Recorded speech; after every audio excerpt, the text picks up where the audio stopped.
अशा प्रकारे एकदा कारल्याची भाजी बनवून बघा, खूप छान होते आणि कडू पण लागत नाही. ज्यांना कारलं आवडत नाही ते पण आवडीने खातील. कारले आपण जसं भरतो तसे कारले मस्त आपण कट करून घ्यायचे. गरम पाण्यामध्ये घालून मस्त आपले उकडून घ्यायचे. त्याच्यामध्ये थोडंसं मीठ घालायचं, 1 चमचा चिंच घालायची, लिंबाचा रस घालायचा आणि तेच लिंबू त्या पाण्यामध्ये टाकून मस्त कारलं शिजवून घ्यायचं. कारलं शिजलं की पाण्यातून काढायचं, 2-3 वेळा धुवून स्वच्छ पाणी पिळून घ्यायचं, म्हणजे कडूपणा कमी होतो. नंतर आपण एक वाटण बनवायचं. भाजलेले शेंगदाणे, खोबरं, थोडेसे तीळ आणि जिरं बारीक वाटून घ्यायचं. नंतर आपण परत त्याच्यामध्ये लसूण आणि कोथिंबीर घालून बारीक वाटायचं. हे बघा मस्त असं वाटून घेतलं आहे. आता एका कढईमध्ये तेल घ्यायचं, त्याच्यामध्ये हे वाटण घालायचं.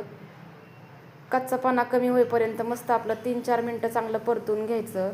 त्याच्यामध्ये सुके मसाले घालायचे, हळद, घरगुती मसाला, लाल मिरची पावडर आणि चवीप्रमाणे मीठ घालून मसाला चांगला परतून घ्यायचा. आता आपले कारले चांगले पिळून घेतलेले त्याच्यामध्ये घालायचे. मस्त आपलं कारलं त्या मसाल्यांमध्ये परतून घ्यायचं. चांगलं 5-10 मिनटं परतून घ्या, म्हणजे मस्त होतं. त्याच्यामध्ये थोडीशी कट केलेली हिरवी कोथिंबीर घालायची आणि नंतर लिंबाचा रस पिळायचा.